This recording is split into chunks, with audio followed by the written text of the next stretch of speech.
ꯃꯌꯥꯝꯕꯨ ꯑꯍꯥꯟꯕꯃꯛꯇꯗ ꯖꯦꯁꯤ ꯅꯤꯡꯊꯧꯖꯥꯅ ꯏꯀꯥꯏ ꯈꯨꯝꯅꯕ ꯎꯠꯆꯔꯤ꯫ ꯉꯁꯤꯁꯨ ꯃꯍꯧꯁꯥꯒꯨꯝ ꯃꯌꯥꯝꯒꯤ ꯑꯋꯥ ꯄꯣꯊꯥꯕꯗ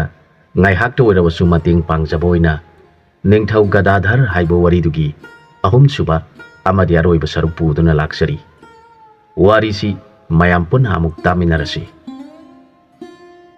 ꯒꯗꯥꯙꯔꯅ ꯍꯥꯏꯔꯛꯈꯤ, ꯏꯕꯦꯝꯃꯅ ꯑꯩꯅ ꯍꯥꯏꯖꯔꯤꯕ ꯑꯁꯤꯗ ꯑꯉꯛꯄ ꯐꯥꯎꯕꯤꯔꯝꯒꯅꯤ꯫ ꯑꯩꯍꯥꯛ ꯏꯃꯥ ꯑꯅꯤꯗꯨꯒꯤ ꯑꯃ꯭ꯔꯤꯇ ꯊꯛꯇꯨꯅ ꯆꯥꯎꯔꯛꯄꯅ ꯑꯩꯍꯥꯛ ꯏꯍꯩ ꯏꯁꯤꯡ ꯅꯤꯡꯊꯤꯅ ꯍꯩꯕ ꯃꯤꯁꯛ ꯑꯣꯏꯅꯤꯡꯂꯝꯃꯤ꯫ ꯑꯗꯨꯅ ꯑꯍꯥꯟꯕꯗ ꯊꯥꯡ ꯇꯥ ꯍꯩꯕ ꯑꯣꯖꯥꯁꯤꯡꯒꯤ ꯃꯅꯥꯛꯇ ꯆꯠꯇꯨꯅ ꯊꯥꯡ ꯇꯥ ꯇꯝꯖꯔꯦ꯫ ꯃꯗꯨꯒꯤ ꯃꯇꯨꯡꯗ ꯃꯁꯤꯒꯨꯝꯕ ꯃꯍꯩ ꯍꯩꯕ ꯑꯣꯖꯥ ꯑꯃꯇꯪ ꯊꯤꯖꯔꯛꯄꯗ ꯂꯥꯏꯕꯛ ꯐꯕꯗꯒꯤ ꯒꯨꯔꯨꯗꯦꯕ ꯑꯁꯤ ꯊꯦꯡꯅꯖꯗꯨꯅ ꯒꯨꯔꯨꯒꯤ ꯃꯐꯝꯗ ꯆꯪꯖꯗꯨꯅ ꯍꯥꯏꯖꯔꯕꯗ ꯒꯨꯔꯨꯅ ꯆꯥꯟꯕꯤꯗꯨꯅ ꯑꯩꯍꯥꯛ ꯒꯨꯔꯨꯅ ꯋꯥꯁꯛ ꯑꯃ ꯉꯥꯛꯄ ꯉꯝꯒꯗ꯭ꯔꯥ ꯍꯥꯏꯅ ꯇꯥꯛꯄꯤꯔꯕꯗ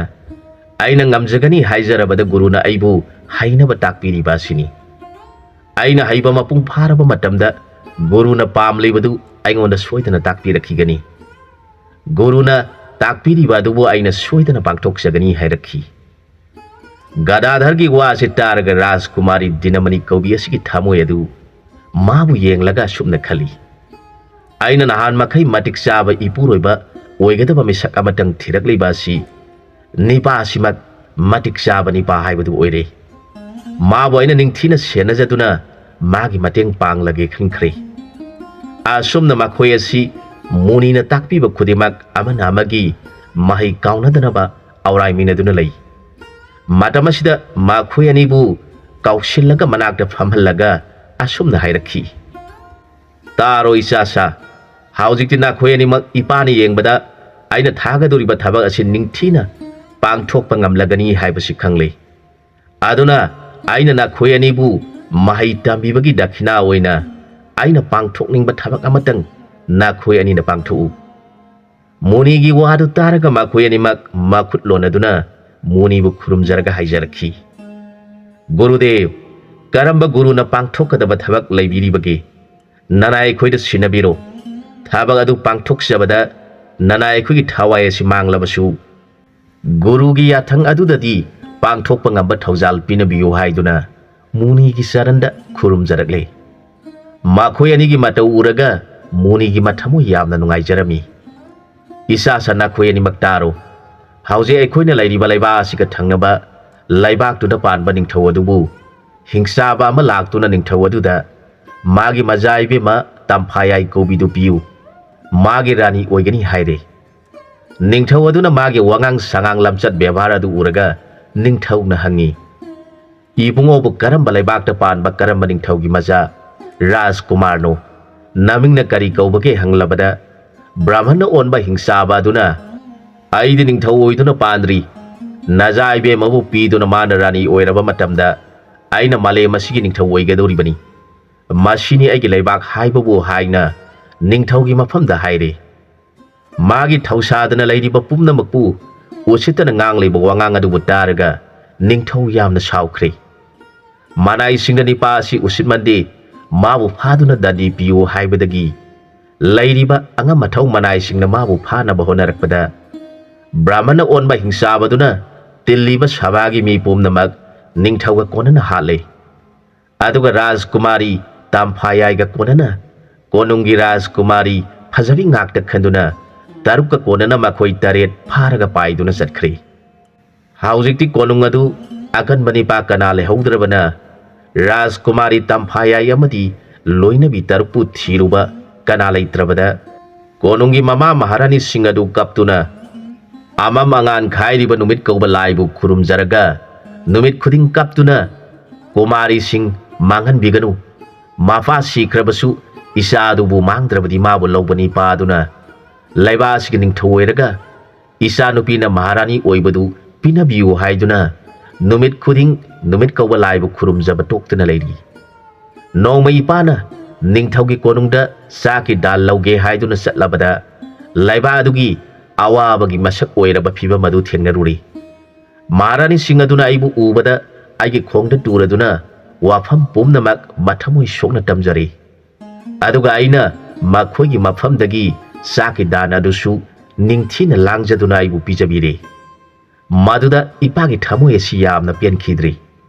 Makhoi mafamda ipana sumna wasaklamki. He Maharani Singh, nakhoi nafamda aina wasakli.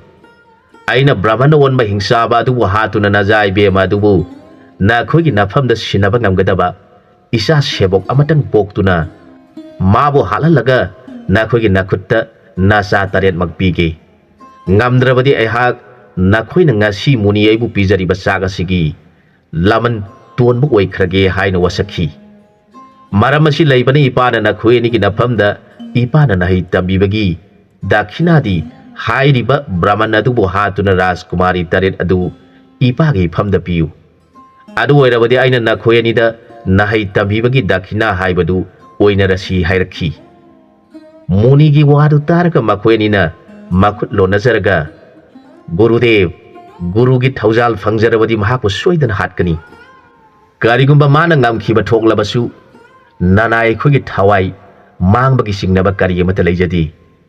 Ngasimak haujimak nanai khoi magi manakta sasarage haijarakhi. Masa sebok anina akiba yaudana harauba mawngda uttuna nganglibadu uraga munigi thamoi yamna nungaijarami. Munina makha tana hairakhi. Wa matanga nakhoi ni nafamda khangankhige. Hingsa baduna phaduna thamlibi Ras kaina taretu haujik phauba makhoi taret mak asengba kaina haibadu oiduna leiribani. Makhoi kana mataga hingsa baduga tina tonaba tawdribani hairabada makhoi ni ngangna gurugi mafamda hangjarakhi. Gurudev matau karamna ras kaina singaduna haujik phauba masagi kaina oibagi phibam kaidana leijaba ngamlibano. Munina taro isasa Rajkumari Tamphayai hairibi asi mahak nakhoi ani gidamak guru na taibangda tharakhibani. Ibe mana wari basi nakhoi ani gi phanabagi damakta awabu oiduna nakhoi bu ngaiduna leiribani. Mahakna numit chayon taret asigi masing asi tareni mamingna nomaijingdagi hauraga thangja phauba maduda mahakti gurugi macha oibana mana nomaijingdagi hauraga ahauba nomaijing amada loi. Thangja da loigadabadu mahangna numitki nunganga ma hapchenduna nomaijingda loire. Maduda sakhi ama puthokle. Haujing makhoi sakhi taretagi mana nungkang oina nomaijing ama hapchenkhibana sakhi nipan sore. Makhoi sakhi nipan bu ubada hingsa baduna karambana ahan ohengadage khangdabadagi mana maram asi khangnaba haujik phauba Ras kaina singbu soknadana maram khangnaba thiduna leiribani. Aina nakhoi ni gi nafamda hairibasi atai amagi natti. Nakhoi ani ne hingsa badu halaba matungda makhoi bu puduna laglaba matamda Tamphayai kaubi aduna ibungo Gadadhar nangonda hairakani. Ibungo na ikhoigi konungda ningthau oiduna mana rani oiduna palasi haina hairakpa matamda nahak yaroidabani. Matamaduda ibe maduna kari maram singnabiba leiduna Ibungo na ningthau oibiraga nanaina rani oijage haibada yabidribano halaklabada nangna khunggadawadi. Ibe ma nangna ningthau oiro haibadudi aisu yarage. Adubu aiga lakminaribi asina rani ahan ohenge haibada nangna yabirabadi aisu yage. Natrabadi matam pumnamakta aigi itung induna leiribi mahakpu rani ahan ohendana nangna rani ahan ohenba tarabadi aihak asi dos achauba ma oiragani. Aduna nangna penbigadabadi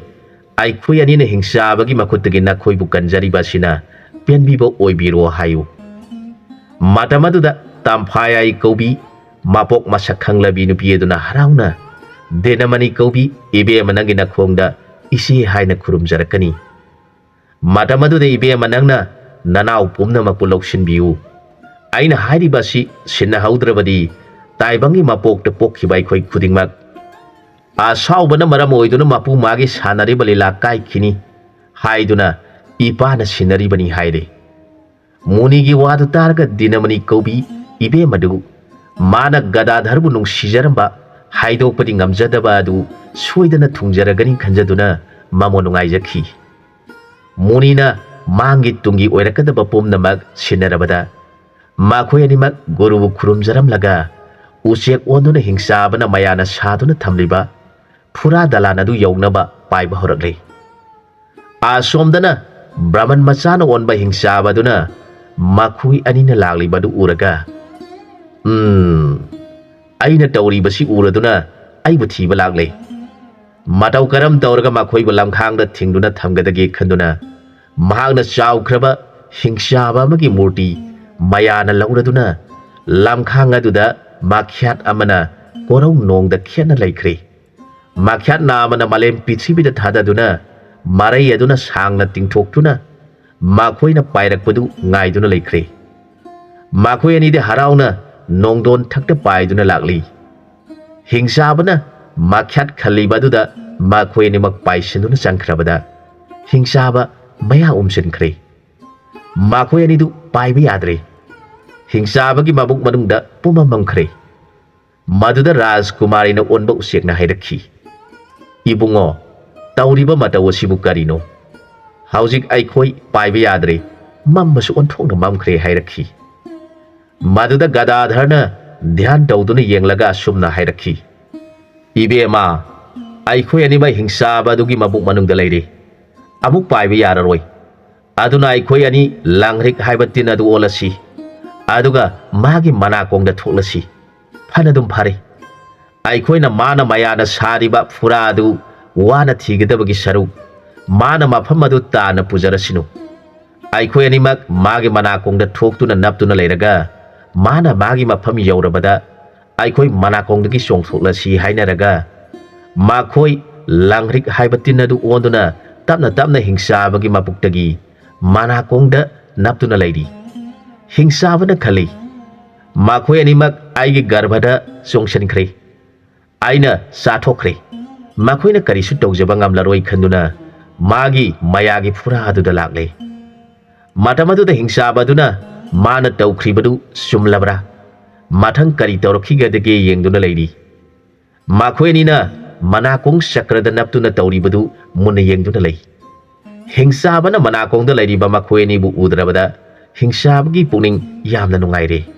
ꯑꯗꯨꯒ ꯍꯥꯏꯔꯛꯈꯤ, "ꯅꯈꯣꯏ ꯀꯅꯥ ꯀꯅꯥ ꯂꯩ? ꯑꯩꯒꯤ ꯆꯥꯅ ꯊꯛꯅꯕ ꯄꯨꯔꯛꯄ ꯃꯇꯝ ꯑꯣꯏꯔꯦ." ꯃꯗꯨꯗ ꯏꯕꯦꯝꯃꯅ ꯄꯨꯊꯣꯛꯄ ꯅꯨꯄꯤ ꯑꯗꯨꯅ ꯍꯤꯡꯆꯥꯕꯒꯤ ꯆꯥꯅ ꯊꯛꯅꯕ ꯄꯣꯠ ꯄꯨꯊꯣꯔꯛꯇꯨꯅ ꯃꯥꯒꯤ ꯃꯥꯡꯗ ꯊꯝꯂꯦ꯫ ꯑꯗꯨꯒ ꯆꯥꯕ ꯍꯧꯔꯛꯂꯦ꯫ ꯃꯗꯨꯗ ꯂꯥꯡꯔꯤꯛ ꯑꯣꯟꯗꯨꯅ ꯂꯩꯔꯤꯕ ꯑꯅꯤꯗꯨꯅ ꯃꯥꯒꯤ ꯌꯦꯟꯁꯥꯒꯤ ꯃꯅꯝ ꯇꯥꯔꯒ ꯃꯈꯣꯏ ꯑꯅꯤ ꯂꯩꯕ ꯌꯥꯔꯛꯇꯕꯗꯒꯤ ꯃꯅꯥꯀꯣꯡꯗꯒꯤ ꯆꯣꯡꯊꯣꯔꯛꯂꯦ꯫ ꯑꯗꯨꯒ ꯇꯤꯟ ꯑꯃꯃꯝ ꯑꯣꯟꯗꯨꯅ ꯔꯥꯖꯀꯨꯃꯥꯔꯤꯁꯤꯡꯅ ꯂꯩꯔꯤꯕ ꯃꯐꯝ ꯊꯤꯔꯛꯂꯦ꯫ ꯔꯥꯖꯀꯨꯃꯥꯔꯤꯁꯤꯡꯗꯨ ꯀꯞꯅꯔꯗꯨꯅ ꯄꯨꯟꯅ ꯂꯩꯔꯤꯕꯗꯨ ꯊꯦꯡꯅꯔꯦ꯫ ꯃꯈꯣꯏ ꯑꯅꯤ ꯍꯌꯤꯡ ꯑꯣꯟꯗꯨꯅ ꯔꯥꯖꯀꯨꯃꯥꯔꯤꯁꯤꯡꯒꯤ ꯃꯅꯥꯀꯣꯡꯗ ꯄꯥꯎ ꯇꯝꯂꯦ, "ꯅꯈꯣꯏ ꯊꯣꯏꯅ ꯋꯥꯔꯨꯔꯒꯅꯨ, ꯑꯩꯈꯣꯏ ꯑꯅꯤ ꯅꯈꯣꯏꯕꯨ ꯀꯟꯅꯕ ꯂꯥꯛꯂꯦ" ꯍꯥꯏꯅ ꯃꯅꯥꯀꯣꯡ ꯃꯌꯥ ꯑꯗꯨꯗ ꯀꯣꯏꯅ ꯄꯥꯏꯗꯨꯅ ꯉꯪꯂꯤ꯫ ꯔꯥꯖꯀꯨꯃꯥꯔꯤꯁꯤꯡꯅ, "ꯀꯔꯤ ꯍꯌꯤꯡ ꯈꯣꯡꯌꯥꯝꯕꯤꯁꯤꯡꯅꯣ? ꯀꯔꯤ ꯍꯥꯏꯔꯤꯕꯅꯣ? ꯃꯈꯣꯏꯁꯤ ꯅꯨꯡꯉꯥꯏꯈꯤꯗ꯭ꯔꯦꯗꯀꯣ" ꯍꯥꯏꯅ ꯉꯥꯡꯅꯔꯤ꯫ ꯑꯗꯨꯒ ꯇꯝꯐꯥꯌꯥꯏ ꯀꯧꯕꯤ ꯍꯦꯂꯣꯏ ꯑꯇꯣꯝꯕꯤꯅ ꯂꯥꯡꯑꯣꯟꯕꯤ ꯑꯗꯨꯅꯗꯤ ꯍꯌꯤꯡ ꯈꯣꯡꯌꯥꯝꯕꯤꯅ ꯍꯥꯏꯔꯤꯕꯗꯨ ꯈꯪꯉꯤ꯫ ꯃꯥꯅ ꯃꯄꯨꯛꯅꯤꯡꯗ ꯑꯩꯈꯣꯏꯕꯨ ꯀꯟꯕꯤꯕ ꯂꯥꯛꯂꯦ ꯍꯥꯏꯔꯤꯕꯁꯤ ꯀꯔꯝꯕ ꯙꯔꯃ ꯂꯩꯕ ꯃꯤꯕꯨ ꯑꯣꯏꯔꯤꯒꯕ?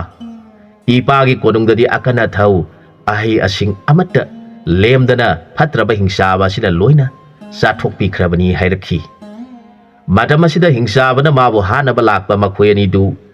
ꯃꯥꯅ ꯆꯥꯊꯣꯛꯈ꯭ꯔꯕꯅꯤ ꯈꯟꯗꯨꯅ ꯅꯨꯡꯉꯥꯏꯅ ꯆꯥꯔ ꯊꯛꯂꯗꯨꯅ ꯃꯍꯥꯛ ꯃꯥꯒꯤ ꯄꯣꯊꯥꯐꯝꯗ ꯆꯪꯗꯨꯅ ꯄꯣꯊꯥꯈ꯭ꯔꯦ꯫ ꯃꯥ ꯍꯧꯖꯤꯛ ꯄꯣꯊꯥꯕꯗꯒꯤ ꯇꯨꯝꯊꯈ꯭ꯔꯦ꯫ ꯃꯇꯝ ꯑꯁꯤꯗ ꯒꯪꯒꯥꯙꯔꯅ ꯃꯥꯒꯤ ꯂꯩꯔꯤꯕ ꯃꯍꯩꯒꯤ ꯂꯥꯏꯔꯤꯛꯁꯤꯡ ꯑꯗꯨ ꯂꯣꯏꯅ ꯂꯧꯊꯣꯛꯂꯒ ꯃꯄꯥꯟꯗ ꯃꯩꯒꯤ ꯃꯟꯇ꯭ꯔ ꯁꯣꯟꯗꯨꯅ ꯃꯩ ꯊꯥꯕ ꯍꯧꯔꯛꯂꯦ꯫ ꯃꯇꯝ ꯑꯁꯤꯗ ꯍꯤꯡꯆꯥꯕꯗꯨ ꯇꯨꯝꯕ ꯌꯥꯗ꯭ꯔꯗꯨꯅ ꯀꯔꯤꯅꯣ ꯉꯁꯤ ꯇꯧꯔꯤꯕ ꯃꯇꯧ ꯑꯁꯤꯕꯨ ꯈꯟꯗꯨꯅ ꯃꯄꯥꯟ ꯊꯣꯛꯂꯛꯄꯗ ꯅꯤꯄꯥ ꯑꯃꯒ ꯅꯨꯄꯤ ꯂꯩꯁꯥꯕꯤ ꯑꯃꯒꯅ ꯃꯥꯒꯤ ꯃꯍꯩꯒꯤ ꯂꯥꯏꯔꯤꯛ ꯑꯗꯨ ꯃꯩ ꯊꯥꯔꯤꯕꯗꯨ ꯎꯔꯒ ꯁ꯭ꯋꯥꯏ ꯂꯥꯎꯔꯗꯨꯅ, "ꯂꯩꯔꯝꯃꯨ ꯃꯍꯥꯄꯥꯄꯤ ꯑꯅꯤꯃꯛ, ꯅꯈꯣꯏ ꯑꯅꯤꯃꯛ ꯍꯥꯠꯂꯒꯦ" ꯍꯥꯏꯗꯨꯅ ꯃꯈꯨꯠꯇ ꯑꯆꯧꯕ ꯆꯩ ꯑꯃ ꯄꯥꯏꯗꯨꯅ ꯄꯥꯏꯁꯤꯜꯂꯛꯂꯦ꯫ ꯃꯈꯣꯏ ꯑꯅꯤꯅ ꯈꯜꯂꯤ, ꯃꯁꯤꯒꯤ ꯍꯤꯡꯆꯥꯕ ꯑꯁꯤꯕꯨ ꯀꯌꯥ ꯌꯥꯝꯅ ꯃꯇꯤꯛ ꯃꯒꯨꯟ ꯂꯩꯕ ꯍꯤꯡꯆꯥꯕꯅꯣ ꯈꯟꯗꯨꯅ ꯃꯈꯣꯏ ꯑꯅꯤꯅ ꯂꯩꯃꯥꯏ ꯑꯗꯨꯗ ꯃꯩ ꯑꯣꯟꯗꯨꯅ ꯆꯥꯛꯄ ꯍꯧꯔꯛꯂꯦ꯫ ꯃꯗꯨ ꯎꯕꯗ ꯍꯤꯡꯆꯥꯕꯅ ꯏꯁꯤꯡ ꯑꯣꯟꯗꯨꯅ ꯃꯩ ꯑꯗꯨ ꯃꯨꯠꯊꯠꯈ꯭ꯔꯕ ꯑꯗꯨꯗ ꯃꯈꯣꯏ ꯑꯅꯤꯗꯨ ꯃꯥꯡꯊꯣꯛꯈ꯭ꯔꯦ꯫ ꯍꯤꯡꯆꯥꯕꯅ ꯃꯈꯣꯏ ꯑꯅꯤꯁꯨ ꯃꯌꯥꯒꯤ ꯂꯥꯟ ꯅꯤꯡꯊꯤꯅ ꯍꯩꯕ ꯃꯤꯑꯣꯏ ꯑꯣꯏꯅ ꯇꯧꯏꯗ꯫ ꯃꯇꯧ ꯀꯔꯝꯅ ꯃꯈꯣꯏ ꯑꯅꯤꯕꯨ ꯍꯥꯠꯄ ꯉꯝꯒꯗꯒꯦ ꯈꯜꯂꯛꯂꯦ ꯃꯇꯝ ꯑꯁꯤꯗ ꯃꯈꯣꯏ ꯑꯅꯤꯗꯨ ꯃꯈꯨꯠꯇ ꯂꯤꯔꯨꯡ ꯇꯦꯟ ꯄꯥꯏꯗꯨꯅ ꯍꯤꯡꯆꯥꯕꯒꯤ ꯃꯃꯥꯡꯗ ꯂꯦꯞꯇꯨꯅ ꯂꯩꯈ꯭ꯔꯦ ꯍꯤꯡꯆꯥꯕ ꯁꯥꯎꯈꯤꯕꯅ ꯃꯍꯥꯛꯅ ꯃꯌꯥꯒꯤ ꯆꯤꯡꯗꯨꯝ ꯑꯃ ꯍꯨꯟꯖꯤꯜꯂꯛꯂꯦ ꯃꯈꯣꯏ ꯑꯅꯤꯅ ꯕ꯭ꯔꯖꯄꯥꯜ ꯀꯧꯕ ꯇꯦꯟꯅ ꯆꯤꯡ ꯑꯗꯨꯕꯨ ꯎꯐꯨꯜ ꯇꯥꯅ ꯊꯨꯒꯥꯏꯗꯨꯅ ꯃꯥꯡꯍꯜꯂꯦ ꯍꯤꯡꯆꯥꯕ ꯇꯧꯐꯝ ꯈꯪꯈꯤꯗꯕꯗꯒꯤ ꯃꯍꯥꯛꯅ ꯅꯥꯒꯄꯥꯁ ꯀꯧꯕ ꯂꯤꯟꯒꯤ ꯇꯦꯟ ꯀꯥꯞꯂꯛꯈꯤ ꯃꯥꯅ ꯀꯥꯞꯂꯛꯂꯤꯕ ꯇꯦꯟ ꯑꯗꯨꯅ ꯑꯍꯥꯟꯕꯗ ꯂꯤꯟ ꯑꯃꯠꯇ ꯑꯣꯏꯅ ꯎꯔꯝꯃꯤ ꯃꯇꯝ ꯈꯔ ꯂꯩꯔꯒ ꯂꯤꯟꯒꯤ ꯂꯤꯟ ꯉꯥꯛꯇ ꯉꯥꯏꯈ꯭ꯔꯦ ꯂꯤꯟ ꯃꯌꯥꯝ ꯑꯗꯨꯅ ꯃꯔꯩ ꯍꯥ ꯍꯥ ꯀꯥꯝꯗꯨꯅ ꯃꯈꯣꯏ ꯑꯅꯤ ꯇꯝꯅ ꯄꯥꯏꯁꯤꯜꯂꯛꯄꯗꯨ ꯎꯔꯒ ꯒꯗꯥꯙꯔ ꯀꯧꯕ ꯅꯤꯄꯥ ꯑꯁꯤꯅ ꯒꯔꯨꯔ ꯇꯦꯟ ꯀꯥꯞꯇꯨꯅ ꯂꯤꯟ ꯃꯌꯥꯝ ꯑꯗꯨ ꯐꯥꯗꯨꯅ ꯆꯥꯊꯣꯛꯈ꯭ꯔꯦ ꯍꯤꯡꯆꯥꯕ ꯁꯥꯎꯕꯅ ꯂꯣꯏꯈ꯭ꯔꯦ ꯃꯍꯥꯛꯅ ꯈꯜꯂꯤ ꯉꯁꯤ ꯑꯁꯤ ꯑꯩꯍꯥꯛ ꯁꯤꯕꯒꯤ ꯅꯨꯃꯤꯠ ꯍꯥꯏꯕꯗꯨ ꯑꯣꯏꯒꯗꯧꯔꯕ ꯃꯥꯜꯂꯤ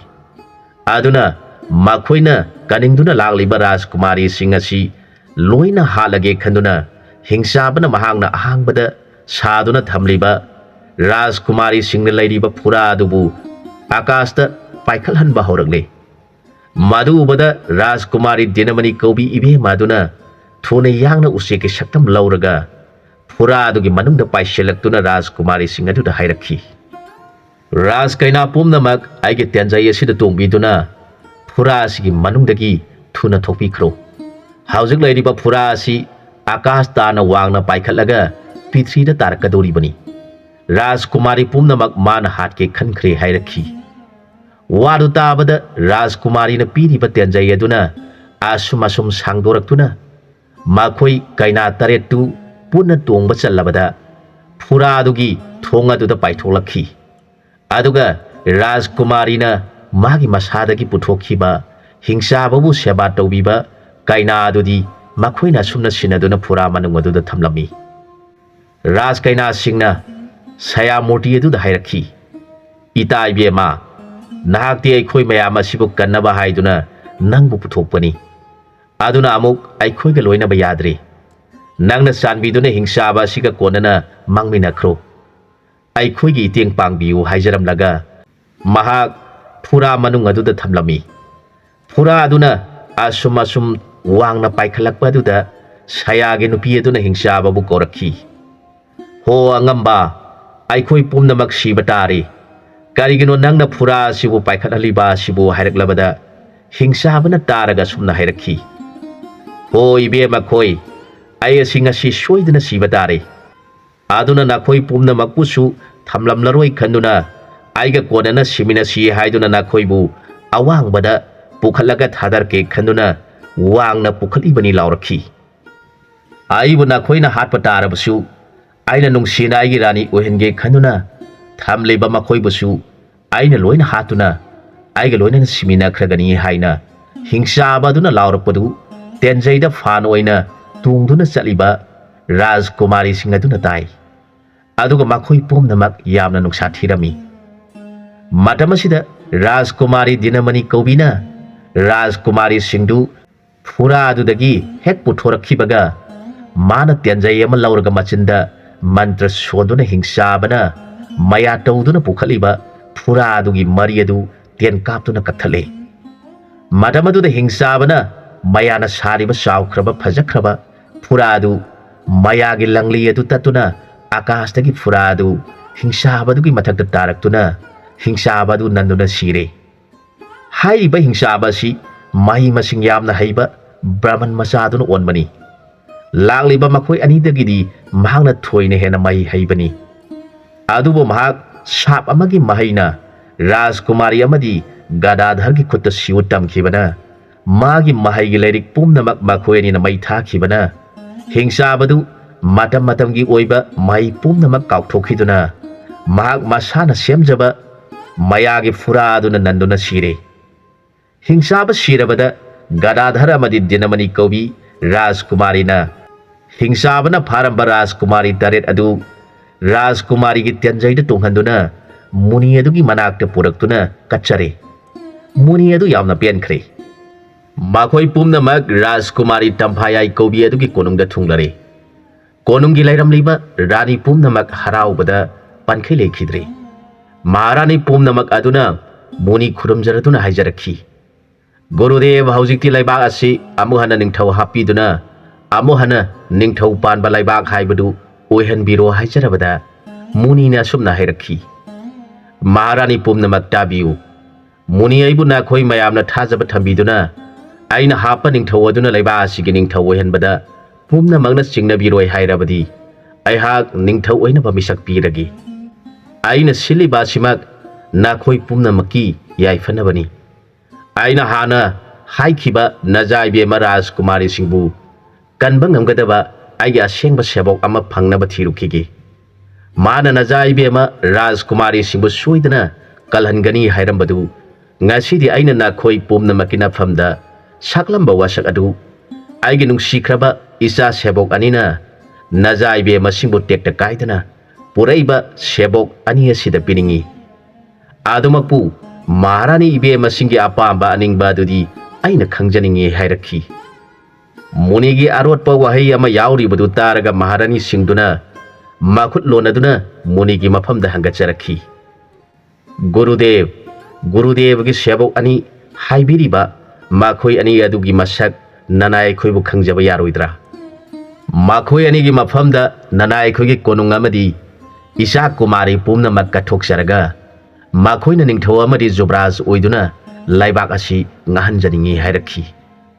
Rani singi wadu taraga muni aduna hare nakhoina adumna khanba lairabadi haiduna sebok anidu ngasai makhai masak uhandana lairiba dubu yenglaga hairakhi Ipagi bungo Gadadhar ipagi ibema dinamani nakhoi animak ipagi nakta laktuna Maharani ibema singa sibu khurumjaro hairakhi Guru gi yathang matungina Gadadhar kaubani pasiga dinamani kaubi ibema adugana Guru gi nakta sangsilaktuna Guru bu khurumjare aduga sumna hangatcharakhi Gurudev nanai khoibu kaubi babu karamba Guru gi thauda laibiri bagi nanai khoida takpiro haijaraga muni gi yathang ngaiduna leijari makhoi ani bu tilliba Maharani pumna magna ujabada angakpa pokhi Konungi lairiba nupi singa aduna khali nipa asigi matik magun amadi magi miyoi mitau asidi konthongna sungphiran chakreda magumba matik magun laiba nipa amata ngasi phawbu ujadri aduga maga lakminariba nupi macha asisu onthongna magun laibi nupi haibadu oikhre magi masada awatpa amata leiti maga sibu karamba magun laiba karamba nipana pokpo oirigadagi maga si asum yengsilaga ningthaugi majai bema Rajkumari sumali mahangna matau karamna nipa asigi matung induna chatlibano khanduna ngangna mabu yengduna leinari makhoi aduna ngangna yengnari badu uraga munina hairakhi isa sangasidi ipa pele nakhoi ani na ipana Rajkumari singbu aina tambiba sebauna kalhangani haina wasakhi badu isa ani na ipagi wasak adu ngaktuna Rajkumari taret pukan bire haujikti ipana nakhoi ani da tambi khibagi dakhina haibadu aigi ifamda pirabani nakhoi ani gi nafamda Guru gi laman haibadu laitrabani aduna Monpuri desh ki Rajkumari dinamani kaubi nahangna Gadadhar kauba nabungo asina laiba asigi ningthau oiragani aduna ibe manangna Maharani makok oiduna nakhoi ani bu nungsibiba Rajkumari singna nakhoi bu seba taujage hairabadi nakhoi ani na makhoi bu laushin biduna Rani singda chalhalu hairabada Maharani sing aduna majai be matam phayai bu Maharani oheninglambani adubu masa singbu kanbirakpa dinamani na Maharani makok oiba tarabada Rani sing aduna masa nupi taret adubu kokthok Gadadhar amadi dinamani kaubi ibe madugi manai oibiu haina kacharabada munina makhoi Rani nipan haptuna Gadadhar kaubani pasna laiba adugi ningthau oiduna nungaina pankhi matang aswaida wari silosinjare anauba wari amada mayamga punamuk thengnaminarasi